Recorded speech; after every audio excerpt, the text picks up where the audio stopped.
Dijo hace 2000 años.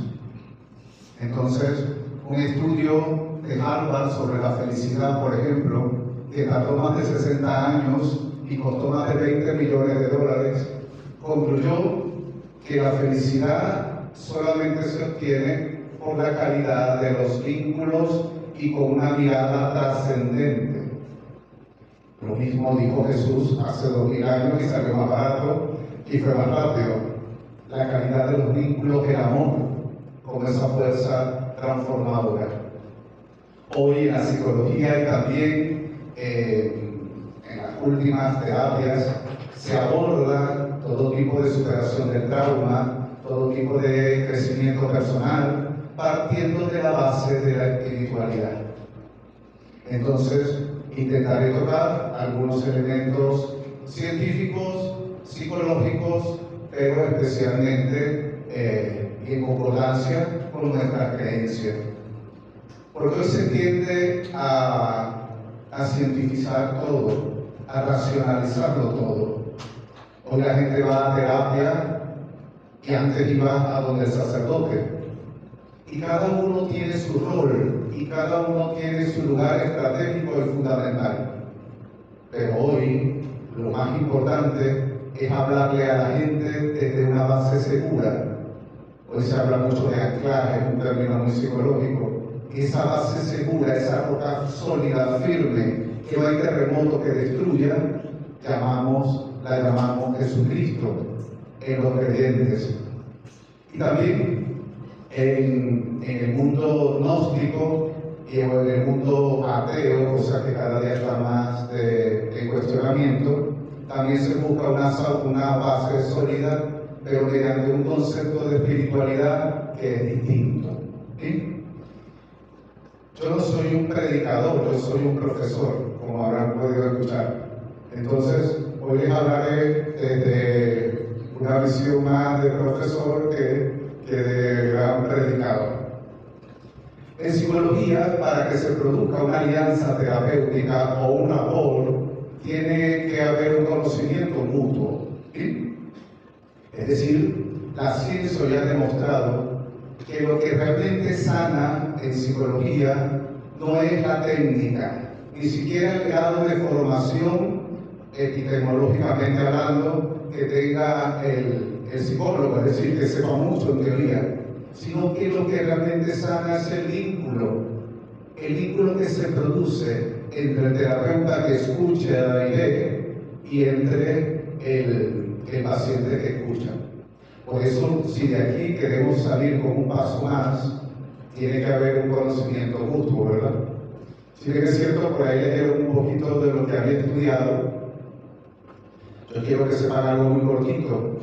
Yo nací en Caracas, pero por circunstancias de la vida me crié entre Yaracuy y Valera. Mi familia materna está en Valera, mi otra familia estuvo en Yaracuy, ya no queda nadie vivo, pero nací en Caracas y a los 8 días me llevaron para allá. Y nací en medio de una familia muy particular. Mi padre, descendiente de portugués, yo soy de Abreu, en lo que su visión era trabajo, y la educación se la dejó prácticamente a mi mamá. Así que fui criado en un ambiente muy religioso, sobre todo por la influencia de mi abuela, pero al mismo tiempo un ambiente donde faltó un poco esa figura cercana, amorosa del padre. Mi papá simplemente era el dador que llegaba a dar dinero, pero no era ese ser, esa persona cercana que realmente pudiera llenar mi corazón por completo frente a mi necesidad. Y digo esto porque hoy, cuando hablemos del trauma por el terremoto, vamos a ver cómo todas nuestras carencias afectivas o nuestra manera de amar personal también incide un poco en mi perspectiva frente al trauma. Porque para unos el terremoto fue algo catastrófico, sí, pero para otros fue algo que pudieron medianamente sopesar y sacar adelante. ¿Por qué? Porque lo que nos ocurre en el mundo exterior no siempre es interpretado de la misma manera. El filtro de nuestras experiencias, el filtro de nuestro apego, la manera como nos amaron y como amamos, es fundamental al momento de interpretar lo que nos está aconteciendo fuera de nosotros. Y digo esto porque posteriormente en mi vida personal, recuerdo que era súper flaquito, muy delgado, y esto incidió mucho en mí. Me veía flaquito, y eso pudo haber afectado un poco hasta la autoestima. Y fíjense cómo cuando tú tienes una experiencia personal dura en tu vida, es posible siempre transformarla y modificarla y sanarla, o al menos concientizarla. ¿Sí? Digo esto porque la transformación es posible. No solo el cambio, la transformación. Sin importar nuestras historias personales, nuestras heridas, nuestros complejos, nuestras debilidades, nuestra cosmovisión o nuestra visión del mundo como un lugar hostil, según nuestras propias experiencias, también es posible dar un paso hacia adelante y verdaderamente abrirnos a una transformación. Tanto la ciencia como la religión, el cristianismo, busca producir esto. El mensaje frontal de Jesús, ¿cuál fue? Conviértete, porque ya ha llegado el momento. La plenitud de los tiempos ha llegado. Conviértete, transfórmate, camina en otra dirección. Los acontecimientos naturales y toda la experiencia que nos ocurre también es un llamado a esa transformación y a esa conversión, a esa metamorfosis, a esa metanoia, a esa crisálida, como le llamamos los psicólogos recientemente. Entonces, de mi experiencia, donde a veces se burlaban porque era flaquito, porque era medio debilucho, resultó que salí fortalecido, porque luego la vida me permitió transformar todas esas experiencias de dolor en experiencias positivas. El ser humano es el único ser que puede enfrentarse ante la adversidad y saber o decidir qué va a hacer. O deja que eso lo aplaste, o lo destruya, o deja que eso se convierta en una posibilidad de cambio y de transformación. Como les dije anteriormente, como la crisálida. El ejemplo más claro lo tenemos en el gusano, que de ser un animal rastrero, horrible, asqueroso, luego de la crisálida, que es una experiencia de dolor, fíjense que rima con crisol, Cristo, después de esa experiencia, se transforma en una nueva criatura, llena de potencia, de capacidades, de cualidades y de potencias diferentes.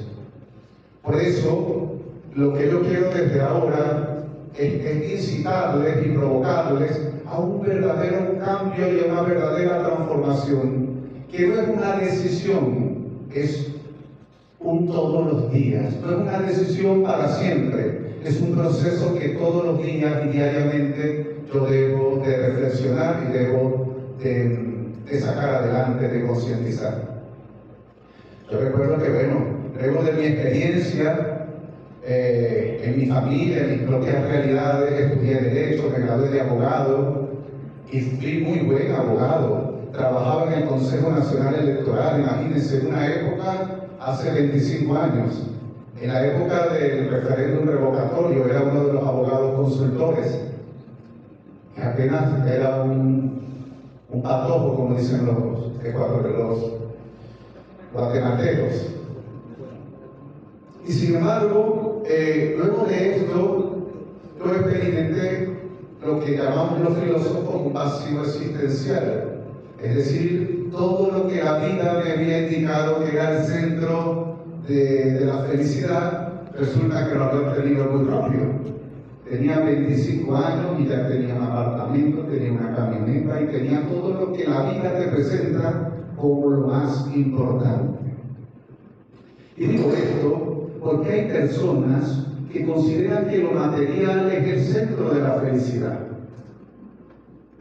Me he encontrado con gente que llora incluso más la pérdida de los bienes materiales que la pérdida incluso de familias enteras. Qué triste eso. Y sin embargo, esto es el faro que lamentablemente está iluminando de una manera equivocada a muchos de nuestros jóvenes. Si yo le pregunto a un joven qué es lo que quiere hacer en su vida, qué es lo que le da felicidad, les aseguro que nunca hablará de contemplación o de santidad. Seguramente hablará de tener cosas materiales, de acumular cosas, pero siempre se abrirá al menos a la felicidad. Por eso yo soy convencido de que la felicidad es un término moderno que se refiere también a la santidad. Pero vuelvo atrás, y en medio de todo esto, yo decido abrirme a lo que siento en mi corazón el Señor me llamaba. Y comenzó mi formación sacerdotal, pero sobre todo mi conocimiento de Dios. Porque podemos ser doctores en teología, hermanos, y no habernos encontrado con el Señor. Podemos acumular muchos títulos y mucha experiencia pastoral, pero no tener un encuentro real con ese Dios que te ama. ¿Y cuál fue mi encuentro? El encuentro de sentirme amado por un Dios que no me veía con odio, con rabia, sino que me veía con una compasión profunda. Con un Dios que no me pagaba según mis decisiones o mis miserias, sino con un Dios que me acariciaba y que me decía: yo creo en ti. Para salir adelante en los momentos de dificultad, para poder reconstruirnos como país, para poder reconstruirnos como persona, necesitamos vivir la experiencia espiritual de ser hijo amado. Debemos partir por ahí. Recientemente hice un video sobre el infantilismo espiritual. Como muchos de nosotros crecemos con una mentalidad errónea de lo que es tener la fe. Y como vemos a Dios como un amuleto de buena suerte, o como un mago para que simplemente nos quite cosas, y vemos la vida espiritual como una transacción: yo hago cosas para que Dios me dé. Y no vivimos la experiencia espiritual de ser hijo amado. Psicológicamente, sobre esta base sólida y firme, yo puedo comenzar a reconstruirme como persona. Si no tengo una experiencia espiritual sólida, si no me he sentido amado en medio de la dificultad, de la miseria, de lo que ha sido mi historia personal, entonces me costará mucho reconstruir mis pedazos. Materialmente, las cosas se reconstruyen con cemento y metal, pero nosotros, ¿cómo nos vamos a reconstruir? El ser humano tiende a levantar edificios de fortaleza externa e interna. Uno de los edificios de fortaleza externa está en el dinero, en las propiedades, está en los edificios. Eso nos suele dar seguridad. Oh, yo sueño con que cada hijo mío tenga una casa. Yo sueño con tener una propiedad. Y no está mal soñar esas cosas, pero no puede ser el centro de tu seguridad. Por otro lado, también construimos fortalezas internas. Cuando hablo de fortalezas internas, toco procesos internos como puede ser la emoción y la afectividad. Entonces, bueno, mi familia es lo más importante. Entonces mi mamá y mi papá y mis hijos, mi esposa, mi esposo, es lo más importante, es el centro de mi seguridad, es la razón de mi existir, es el sentido de mi vida. Y al principio no parece estar mal, pero ¿cuántas veces el Señor en su palabra nos dice? Creo que el domingo lo decía: quien ama más a su padre, a su madre que a mí, no es digno de seguirme. Incluso en algún momento también dirá: yo no he venido a traer unidad, sino división entre padre, madre, hijos y padres. No se trata de quitar el lugar hermoso que tienen nuestras relaciones afectivas, Pero el Señor nos está diciendo que incluso esos edificios internos en algún momento pueden tambalear y se pueden derrumbar. Muchos de nuestros hermanos venezolanos experimentaron esto. Los edificios externos fueron destruidos, tembló la tierra, se les cayó todo lo material sobre lo cual muchos tenían sus seguridades, pero lo más doloroso ha sido cuando se les cayó el edificio interno con la muerte de un hijo, con la muerte de una madre. El Señor no busca estas experiencias dolorosas, pero Dios sí te está pidiendo a ti comenzar a reconstruirte sobre una base segura, y esa base segura siempre es Dios, es la fe en Jesús. Y no solo es un discurso, usted dirá, bueno, padre, usted lo dice porque cura. No, también es un discurso científico. Cada vez más la ciencia nos asoma la posibilidad de acercarnos a la espiritualidad. No solo somos biopsicosociales, sino que también somos espirituales. Pero la espiritualidad que hoy nosotros como iglesia estamos llamados a alzar la bandera, no es la espiritualidad laica del mundo, que simplemente habla de estar bien conmigo mismo, con los demás y con la naturaleza. Esa es la espiritualidad que muchas veces se vende. Es la espiritualidad que venden muchos terapistas, muchos psicólogos, muchos psiquiatras, porque han sido formados desde una antropología donde Dios no existe y el hombre es el superhombre. Pero hoy yo no le estoy hablando a ateos, le estoy hablando a hombres y mujeres de fe. Y le estoy pidiendo que en medio de sus dificultades, de sus ambigüedades, de sus dolores, de sus profundidades dolorosas, comencemos a reconstruirnos mirando a Dios. Lo que experimentamos el 24 de junio es lo que en psicología llamamos un trauma. Un trauma en segundo nivel, es decir, un trauma complejo. ¿Por qué fue un trauma complejo? Porque ni siquiera nuestro sistema nervioso tuvo la capacidad de poder restablecerse, porque después del primer terremoto a los 39 segundos vino el segundo. Pero no solo fue ver cómo se destruyó todo, sino también es ver cómo el país no contaba con los recursos para salir adelante, como el país no contaba con unas políticas claras para poder enfrentar este tipo de dificultades. El trauma se hizo prácticamente doble. La ciencia ha hablado mucho de los 5 pasos para superar un duelo, porque los traumas que producen efectos postraumáticos también son procesos de duelo. Pero el proceso de duelo, yo quiero que lo veamos desde la fe como la presencia de Dios en nuestra vida, pero también la presencia de Dios en la vida de todos. Es decir, cómo podemos nosotros como sociedad también hablarle a los demás de que Dios está allí, de que Dios les tiende la mano y de que Dios no los ha abandonado. Muchos gritan hoy, ¿dónde estaba Dios? ¿Por qué Dios permitió esto? Estas son preguntas de un infantilismo espiritual. Hoy ya no importa preguntar ¿para qué? Una persona madura espiritualmente responde ¿con quién? ¿Con quién yo voy a atravesar este momento traumático? ¿Con quién yo voy a atravesar este momento de dificultad? No es para qué, sino con quién. Porque la fe no es una explicación de las dificultades del mundo. La fe es la fuerza, la gracia de Dios, el don de Dios para poder atravesar los momentos de mayor adversidad. Cuando hablaba de mi experiencia, les decía que la ciencia ha demostrado de que podemos superar las dificultades cuando estamos frente a otro.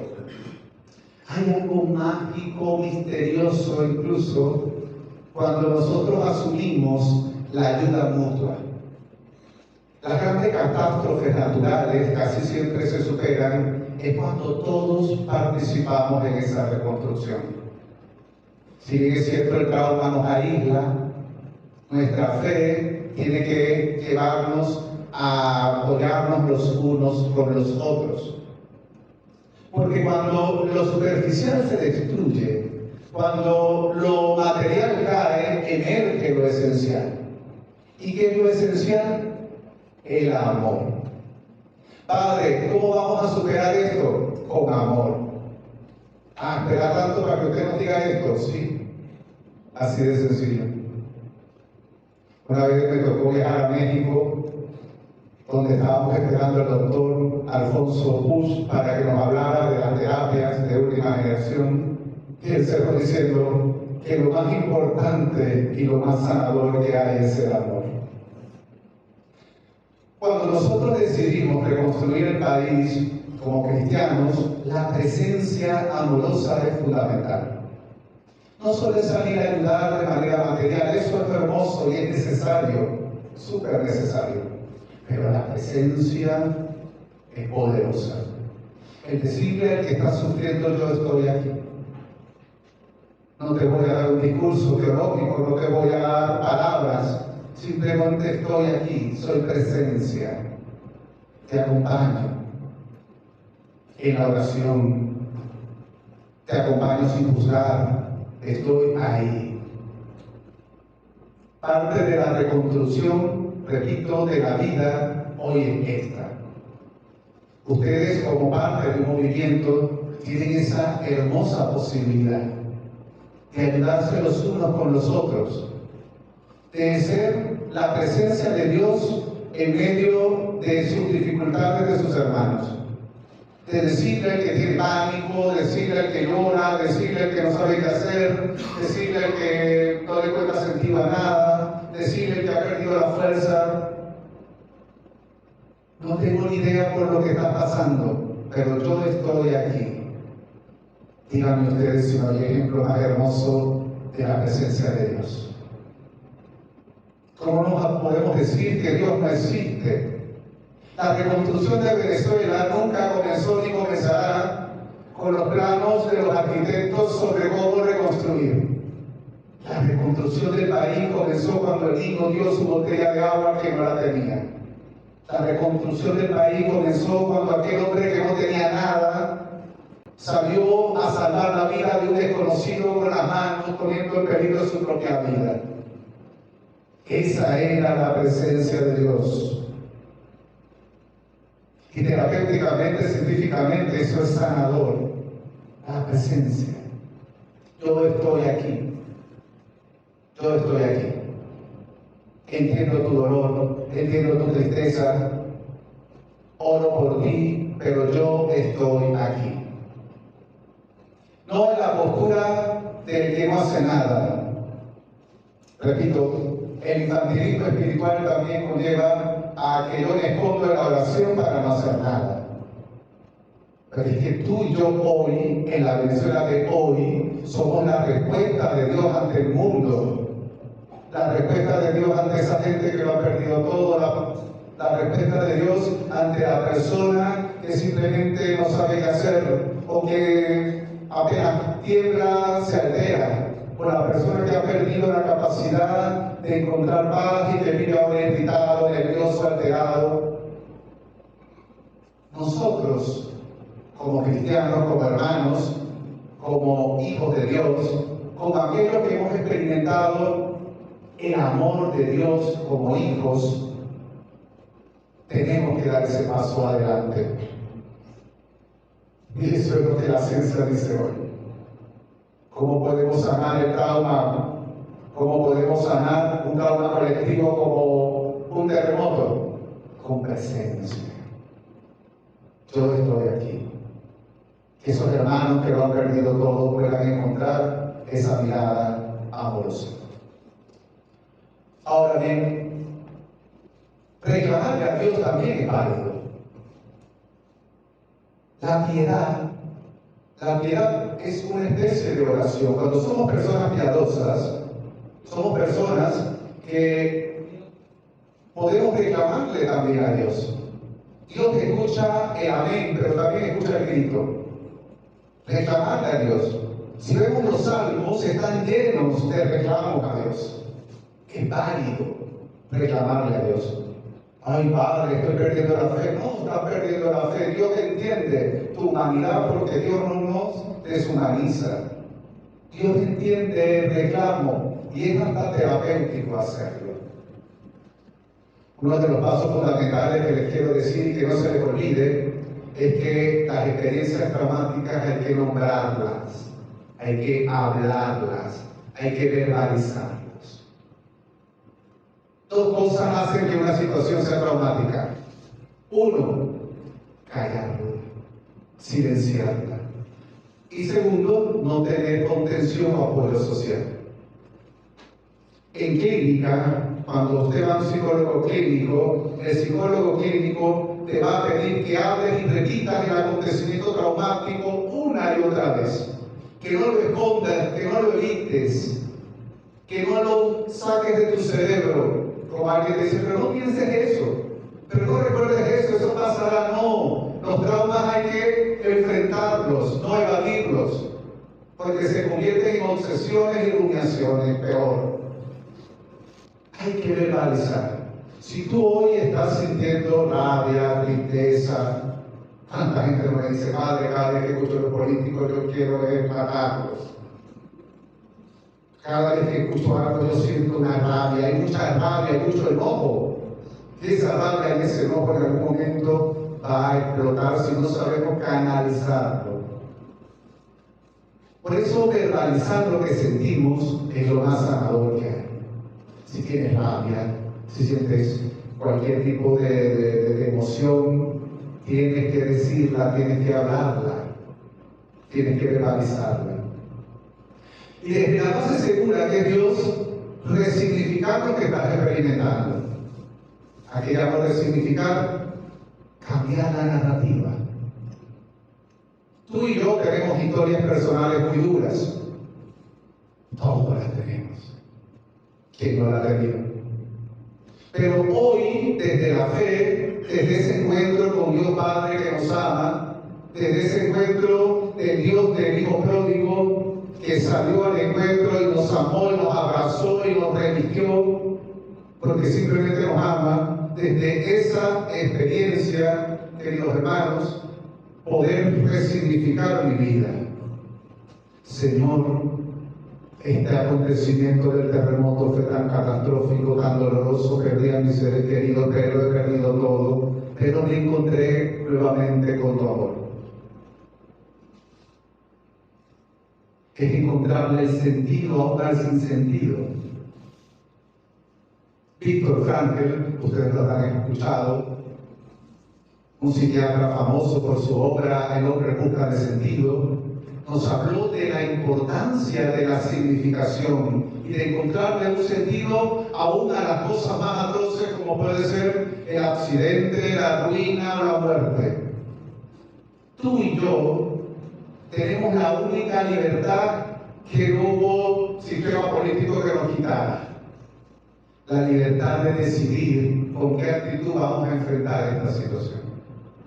La libertad de cambiar la narrativa negativa, pesimista, hostil, que durante tantos años nos han incentivado para abrirnos a una narrativa desde Dios, desde la fe, capaz de transformarnos, capaz de reconciliarnos con nosotros mismos, con nuestro pasado, para poder ver el presente de una manera diferente y ver el futuro, por supuesto, con esperanza.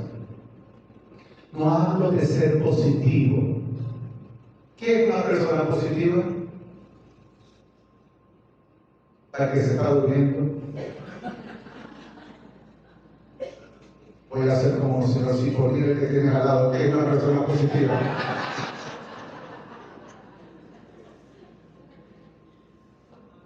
A veces decimos no ser positivo, pero ser positivo es cuando yo, cambio mi actitud, veo todo de una manera más favorable porque las variables hablan de que así será. Pero también depende del foco, en dónde me enfoco. Yo sé, ante la universidad también yo puedo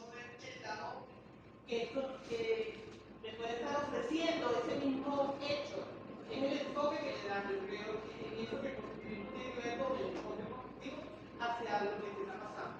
Sí. Bueno, es muy fácil decirlo.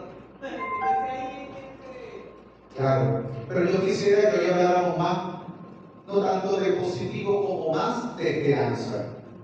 Porque la esperanza es simplemente confiar sin tener una base favorable. Decía el Papa Benedicto XVI que la esperanza de alguna manera también es aquella confianza de que todo va a estar bien porque soy consciente de que Dios es fiel a su palabra y a sus promesas. Por eso es que el cristiano siempre tiene esperanza, porque la esperanza no es algo tan efímero o vacío. No, la esperanza, como decía Freud, Dios es un invento para pobrecitos, para darle algo que calme la mente de los que tienen la mente pequeña y débil. No, para nosotros los cristianos y los católicos, la esperanza es saber que Dios estará ahí, ante el sufrimiento, ante la adversidad, ante la dificultad. No sé cuánto tiempo he hablado, me dijeron que tenía 40 minutos. He hablado mucho. Para finalizar. 38. 32 minutos, muy bien. Y ustedes están en una banca, y yo sé que una banca pellizcan después de 10 minutos. Es más, psicológicamente el cerebro no entra nada después de 15 minutos, ¿sabían eso? Cuesta que el cerebro se canalice por el sistema reticular activador ascendente, que es la atención, durante tanto tiempo. Pero para cerrar, queridos hermanos, no estamos cerrados ante las dificultades dolorosas que hemos vivido. La fe no es un anestésico. La fe es esperanza, que nos ayuda a reconstruirlo todo, que le ayuda a darnos sentido a las adversidades, que nos ayuda a encontrarnos los unos con los otros y dar lo mejor de nosotros.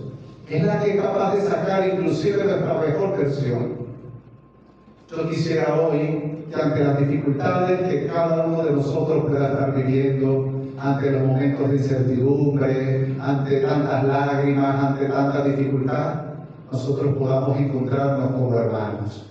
Primero, en el encuentro personal con el Señor, reviviendo esa experiencia del Hijo amado por el Padre, pero al mismo tiempo encontrarnos los unos con los otros. Que el cursillo de Valencia tenga esa capacidad de encontrarse, de apoyarse, de animarse, de decirle al otro sin tantos discursos: yo estoy aquí, y mi presencia es la presencia de Dios. Dios está presente en medio de la dificultad porque hay miles de personas capaces de ayudar. No somos una ONG, no somos la Cruz Roja, no somos una institución benéfica, somos una iglesia en comunión que sufre cuando uno de sus miembros ha fallecido, que llora cuando uno de sus miembros lo ha perdido todo. Y por eso, porque somos iglesia, tenemos que salir a dar ese testimonio a la sociedad. Que Dios nos ayude, que Dios conforte nuestra vida, que Dios nos levante, que Dios nos dé esa fuerza vital necesaria para salir adelante y para ayudar a otros en el camino. No olvidemos nunca que somos la respuesta de Dios ante la adversidad. Y como dijo San Ignacio de Loyola, rezar mucho como si todo dependiera de Dios, pero hacerlo todo como que también dependiera de nosotros. Aquí no hay espacio para la pasividad. Aquí todos tenemos que trabajar con voluntad férrea, pero agarrados de la mano de Dios. Como dicen en mi pueblo, a Dios rogando y con el mazo dando. Que Dios nos ayude, pues, para que su presencia y la presencia de nosotros nos ayude a seguir adelante. Que así sea. Amén.